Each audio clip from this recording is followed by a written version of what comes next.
मई 2011 की आधी रात का समय है। डैन सॉन्डर्स अपने 5 स्टार होटल की खिड़की से पुलिस की गाड़ियों की लाइटों को देख रहा है। उसके हाथ कांपना बंद नहीं कर रहे हैं। 4 महीने पहले वह ऑस्ट्रेलिया के एक छोटे से शहर में एक कंगाल बार टेंडर था। फिर उसे एक एटीएम मिला जिसमें एक खराबी थी। कोई छोटी मोटी खराबी नहीं, बल्कि पैसे निकालने का एक कभी ना खत्म होने वाला रास्ता। हर रात ठीक 1 बजे बैंकिंग सिस्टम कुछ देर के लिए काम करना बंद कर देता है और डैन उसे हैक कर लेता है। डैन ने 16 लाख अमेरिकी डॉलर नकद चुराए, जो लगभग 13 करोड़ 38 लाख रुपए के बराबर हैं। बाली के लिए प्राइवेट जेट किए और ऐसी शैंपेन पी जिसकी कीमत कारों से भी ज्यादा थी। लेकिन आज रात बाहर की लाइटें कहीं नहीं जा रही हैं। सायरन की आवाज तेज होती जा रही है। कोई दरवाजे पर है, लेकिन एक साधारण लड़के ने बैंकिंग सिस्टम को हैक करके असीमित नकदी कैसे निकाली और बिल चुकाने का समय आने से पहले वह कब तक बच सकता है? 4 महीने पहले फरवरी 2011 की एक गर्म रात ऑस्ट्रेलिया के वांगराटा में, जो किसी भी शहर की रोशनी से दूर एक शांत देहाती कस्बा है, 29 साल का डैन सॉन्डर्स पब के बंद होने के समय वहां से बाहर निकलता है। वह कंगाल है और बारटेंडर के अलावा किसी की नजर में उसकी कोई अहमियत नहीं है। उसके पास पैसे कम हैं और वह नशे में है। एटीएम ढूंढने के लिए टिमटिमाती स्ट्रीट लाइटों के नीचे घूम रहा है। जैसे ही वह अपना पुराना बैंक कार्ड डालता है, घड़ी में आधी रात हो जाती है। वह बस घर जाने के लिए कैब के पैसे निकालने की उम्मीद कर रहा है। इसके बजाय एटीएम स्क्रीन पर एक अजीब गड़बड़ी दिखती है। इस समय बैलेंस उपलब्ध नहीं है। स्क्रीन 1 सेकंड के लिए चमकती है। डैन को यकीन है कि उसने अपना असली बैलेंस देखा है, जो $3.42 था। फिर वह गायब हो जाता है। डैन सोच में पड़ जाता है। यह अजीब है। वह जानता है कि उसके बचत खाते में मुश्किल से कुछ डॉलर बचे हैं, लेकिन यह मैसेज कोई आम लो बैलेंस की चेतावनी नहीं है। बियर के नशे में वह कुछ बेवकूफी करने की हिम्मत जुटाता है। वह एटीएम के मेनू में जाकर अपने क्रेडिट खाते से अपने खाली बचत खाते में $200 ट्रांसफर करने की कोशिश करता है। अगर यह काम कर गया तो शायद वह उसे निकाल सके। वह कंफर्म पर टैप करता है। मशीन एक पल के लिए आवाज करती है, फिर एक नए संदेश के साथ उसका कार्ड बाहर फेंक देती है। ट्रांजैक्शन कैंसिल हो गया। न पैसा, न रसीद, कुछ नहीं। आधी रात बीत चुकी है और ऐसा लगता है कि एटीएम खराब है। ज्यादातर लोग हार मानकर वहां से चले जाते। डैन भी लगभग ऐसा ही करता है, लेकिन उस गड़बड़ी की बात उसके दिमाग में बैठ जाती है। देर हो चुकी है, वह नशे में है और उसके पास खोने के लिए कुछ नहीं है। वह अपना कार्ड वापस अंदर डालता है और इस बार उस बचत खाते से 200 निकालने का विकल्प चुनता है, जिसे वह जानता है कि लगभग खाली है। मशीन के अंदर से नोट गिनने की धीमी आवाज आती है और उसे हैरानी होती है जब मशीन $200 नकद बाहर निकाल देती है। वह नोटों को 2 बार गिनता है। वे असली हैं, सीरियल नंबर अलग अलग हैं। यह कोई सपना नहीं है। उसके ऊपर एक सीसीटीवी कैमरा उसे देख रहा है। डैन जम जाता है। क्या यह सब रिकॉर्ड हो रहा है? डैन का मुंह खुला का खुला रह जाता है। वह अपने हाथ में रखे नोटों को देखता है। यह मुमकिन नहीं होना चाहिए, लेकिन यह सच है। मुफ्त का पैसा। वह सूनी सड़क पर चारों ओर देखता है। कोई अलार्म नहीं, कोई सुरक्षा गार्ड उसे पकड़ने नहीं आया। बस एटीएम की आवाज और उसके दिल की धड़कन सुनाई दे रही है। क्या उसने अभी अभी बैंक को छूना लगा दिया? या क्या ये एटीएम सच में उसके बैलेंस को नहीं देख पा रहा है? पैसे को अपनी जेब में ठूंसते हुए डैन वापस बार की तरफ भागता है। उसका दिमाग तेजी से दौड़ रहा है। वह अपने दोस्तों के लिए आखिरी दौर की ड्रिंक्स खरीदता है और ऐसे व्यवहार करता है जैसे कुछ हुआ ही ना हो, लेकिन अंदर ही अंदर वह बहुत उत्साहित है। क्या यह एक इत्तेफाक था? बैंक की कोई गलती? क्या यह दोबारा काम करेगा?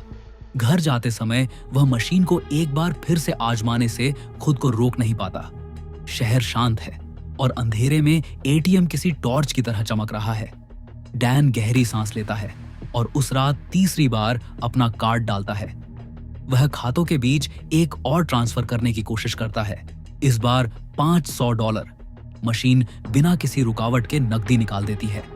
हौसला बढ़ने पर वह अगली बार $600 निकालता है और नकदी सीधे उसके हाथ में आ जाती है।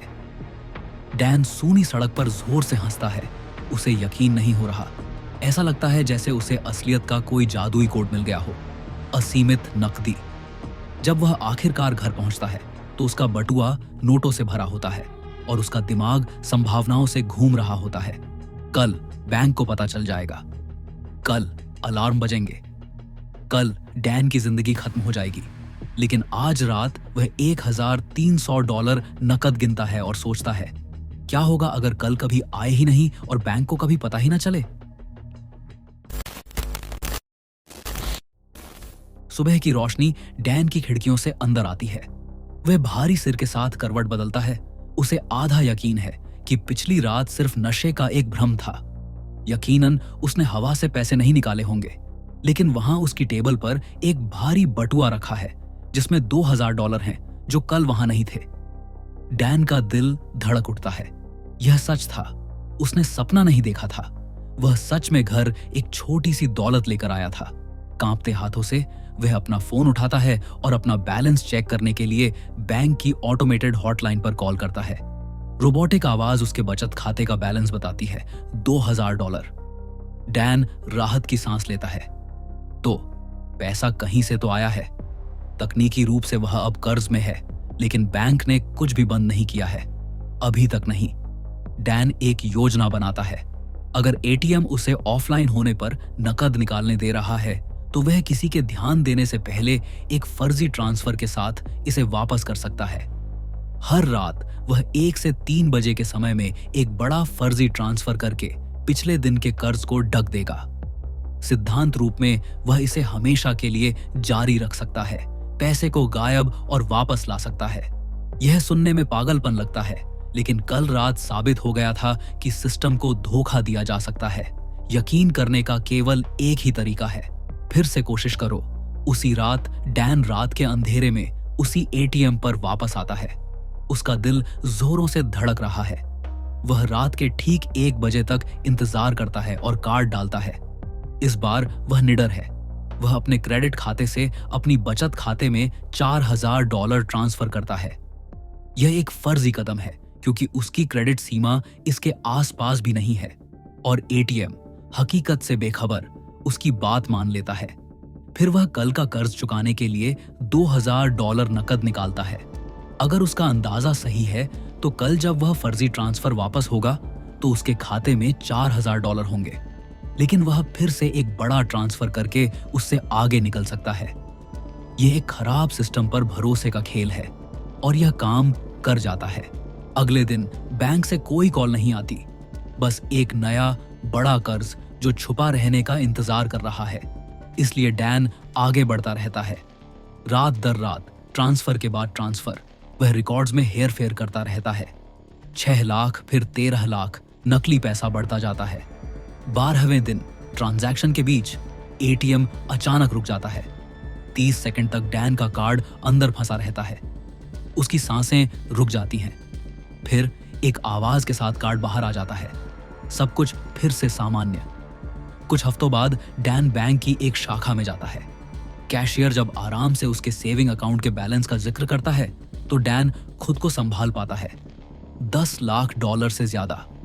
कागजों में वह अब 1 करोड़पति है। डैन स्क्रीन को देखता है। चमकते हुए 7 अंक। उसे ऐसा रोमांच महसूस होता है जो उसने पहले कभी नहीं महसूस किया। सही समय पर कुछ बटन दबाकर उसने अपने लिए पैसों का पेड़ उगा लिया है।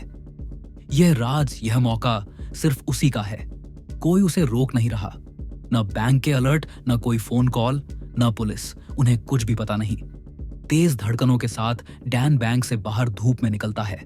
वह अपना कर्ज चुका सकता था, बिल्कुल, लेकिन वहीं क्यों रुकना? अगर आपको ऐसी गड़बड़ी मिल जाए जिससे आप पैसा बना सकें तो आप क्या करेंगे? सब कुछ चुकाकर सामान्य जिंदगी में लौट जाएंगे या उन पागल संभावनाओं के पीछे जाएंगे जो इससे खुलती हैं?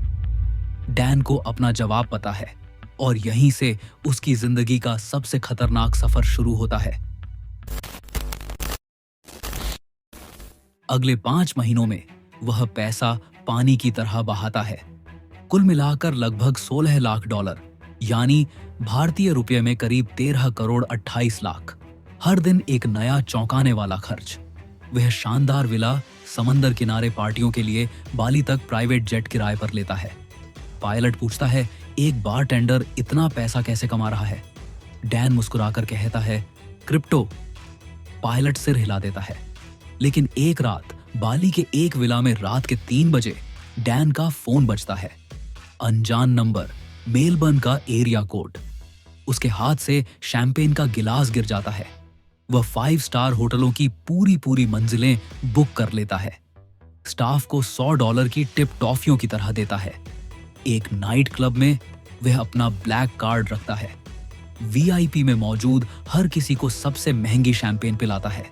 एक यादगार रात जिस पर $50,000 खर्च हुए, यानी करीब 41 लाख रुपए। वह ऐसी पार्टियां देता है जहां शैंपेन बहती है। सिर्फ बार का बिल ही एक नई कार खरीदने के लिए काफी होता है।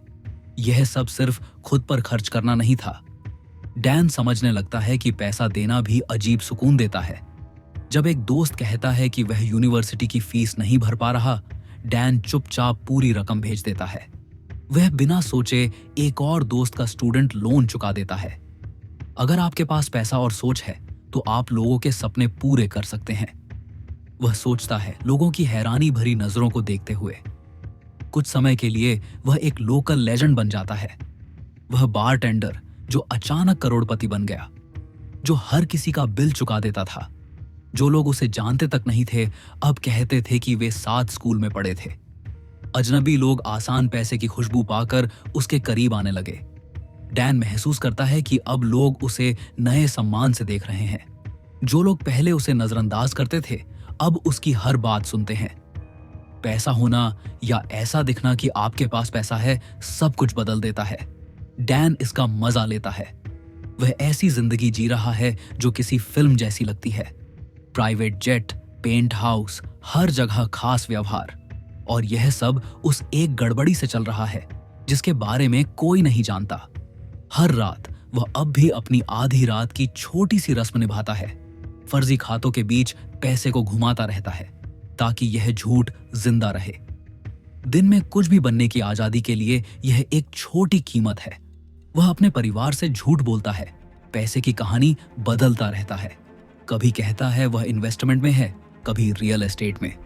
सच के अलावा सब कुछ अंदर ही अंदर वह जानता है कि वह उधार के समय और उधार के पैसे पर जी रहा है। लेकिन यह रोमांच अभी रुकने वाला नहीं, अभी नहीं। एक रात मेलबर्न के एक महंगे बार में उसका दोस्त जैक उसकी कलाई पकड़ लेता है। मुझे पता है तुम क्या कर रहे हो। डैन के कानों में संगीत रुक जाता है।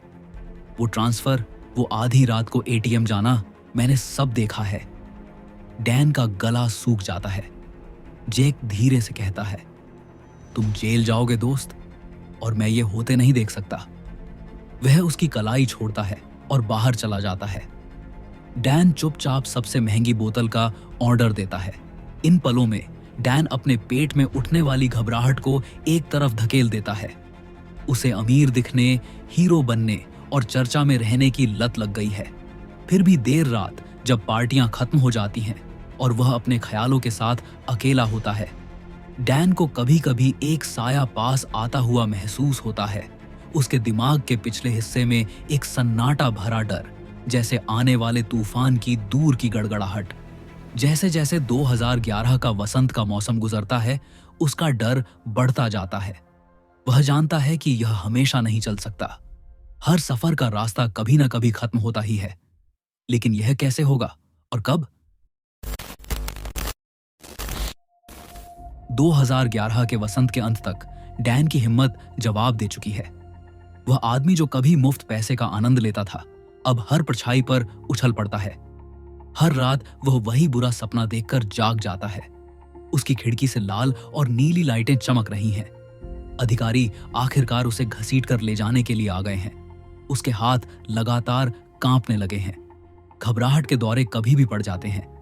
उसका दिल ऐसे धड़कता है जैसे छाती से बाहर निकलने की कोशिश कर रहा हो। डैन एक रस्म बना लेता है। हर सुबह वह गूगल पर अपना नाम, गिरफ्तारी और धोखाधड़ी सर्च करता है। अभी तक कुछ नहीं, लेकिन अभी तक शब्द ही बहुत भारी है। जब फोन बजता है तो वह उसे तुरंत उठा लेता है, आधी उम्मीद के साथ कि शायद कोई इस दिखावे को खत्म कर दे। शांत पलों में वह खुद से पूछता है कि वह क्या बन गया है। जीवन भर नियमों से चलने के बाद उसने हर नियम तोड़ दिया है और उसकी अंतरात्मा शांत नहीं बैठ रही है। इस बीच बैंक को अभी भी भनक नहीं लगी है। उनका फ्रॉड विभाग कभी कभी फोन करता है, लेकिन केवल उसके ताजा भारी खर्चों की पुष्टि करने के लिए। क्या आपने एक आलीशान होटल में $8,000 खर्च किए? वे पूछते हैं। हाँ, $8,000 वह मैं ही था, डैन फोन पर कहता है। ठीक है, कोई बात नहीं, बस चेक कर रहे थे, अधिकारी चहकते हुए कहता है। यह बेतुका है, लगभग मजाकिया। यहां वह चोरी के पैसे पर जी रहा है और बैंक बस इतना कहता है, हमारे साथ जुड़ने के लिए धन्यवाद। लेकिन डैन अब हंस नहीं सकता। वह थक चुका है, उसे हर तरफ खतरा दिखता है और वह बहुत शर्मिंदा है। जून 2011 में वह आखिरकार रुक जाता है। एक रात डैन ट्रांसफर की रस्म छोड़ देता है और सिस्टम को सच सामने लाने देता है। तुरंत उसका बैंक बैलेंस लाखों के कर्ज में डूब जाता है। पूरी सच्चाई सामने आ गई। अगली सुबह वह फोन उठाता है और कांपती आवाज में अपने बैंक मैनेजर को फोन करता है। वह कबूल करने और बची हुई नकदी वापस करने की कोशिश करता है। मैनेजर उसे बीच में ही रोक देता है। सर, अब यह पुलिस का मामला है, हम इस पर चर्चा नहीं कर सकते। डैन का दिल बैठ जाता है। वह फोन रख देता है और सायरन का इंतजार करता है। 1 घंटा, फिर 2, पूरा दिन बीत जाता है, लेकिन कोई नहीं आता। उसके बाद जो सन्नाटा छाया वह डरावना था। सन्नाटा कई दिनों, फिर हफ्तों तक खींचता गया। डैन को गिरफ्तारी से भी बदतर बात का एहसास होता है। वे इसलिए नहीं आ रहे हैं क्योंकि वे एक केस तैयार कर रहे हैं। हर ट्रांजैक्शन, हर लेन देन, हर पार्टी का रिकॉर्ड रखा जा रहा है। असली सवाल यह नहीं है कि क्या वे उसे गिरफ्तार करेंगे, सवाल यह है कि उसे कितने साल की सजा होगी। 2 साल बीत जाते हैं और अभी भी दरवाजे पर कोई दस्तक नहीं होती। डैन डर और उलझन के बीच जी रहा है, क्योंकि बैंक का $16 लाख का नुकसान चुपचाप उनके खातों में पड़ा रहता है और पछतावा उसे अंदर ही अंदर खाए जाता है। आखिरकार बेचैनी झेल न पाने के कारण वह खुद ही समाधान निकालता है। 2013 में डैन एक बड़े अखबार से संपर्क करता है और सब कुछ बता देता है। उसकी अनोखी कहानी तेजी से फैलती है। वह बारटेंडर जिसने राजा की तरह जीने के लिए आधी रात के एटीएम की गड़बड़ी का फायदा उठाया, वह नेशनल टीवी पर भी आता है यह बताने के लिए कि उसने यह कैसे किया, एक तरह से अधिकारियों को जवाब देने की चुनौती देते हुए। इस बार वे जवाब देते हैं। पुलिस डैन पर आरोप लगाती है और आखिरकार वह खुद को अदालत में पाता है, अपनी 5 महीने की अय्याशी के कानूनी परिणामों का सामना करते हुए। मामला इतना असामान्य साबित होता है कि जज और वकील तक इस योजना की बारीकियों को समझने के लिए संघर्ष करते हैं। वकील झूरी को अपराध समझाने में मुश्किल महसूस करता है। उसने वह पैसा चुराया जो वजूद में ही नहीं था। जज भी 2 बार स्पष्टीकरण मांगते हैं। डैन लगभग हंस पड़ता है। वे इसे उतना ही समझ पा रहे हैं जितना बैंक ने समझा था। डैन अपना गुनाह कबूल कर लेता है। वह शर्मिंदा है और अंततः सुधार करने के लिए राहत महसूस करता है। उसे सजा होती है 1 साल की जेल, उसके बाद 18 महीने की सामुदायिक सेवा। वह अपना समय काटता है और जब यह खत्म होता है तो वापस सामान्य जीवन में लौट आता है। बार में वापस आने के पहले दिन एक ग्राहक उसे खबरों से पहचान लेता है। तुम वही एटीएम वाले लड़के हो। डैन सिर हिलाता है। आदमी उसे $20 देता है। यह सबसे अच्छी टिप है जो तुम्हें कभी उस पैसे से मिलेगी जो मैंने वास्तव में कमाया है। वे दोनों हंसते हैं।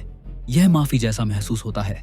अब कोई आलीशान सूट या आसान दौलत नहीं है, बस एक एप्रन, एक बार और $20 प्रति घंटा। डैन वहीं वापस आ गया है जहां से उसने शुरुआत की थी, लेकिन वह अब वही आदमी नहीं रहा। मुफ्त पैसे के उस दीवाने सपने ने उसे अपने बारे में एक कड़वा सच सिखा दिया। वह लगभग यह भूल गया था कि वह कौन था। अब कीमत चुकाने के बाद उसने ठान लिया है कि वह लालच को फिर कभी खुद पर हावी नहीं होने देगा।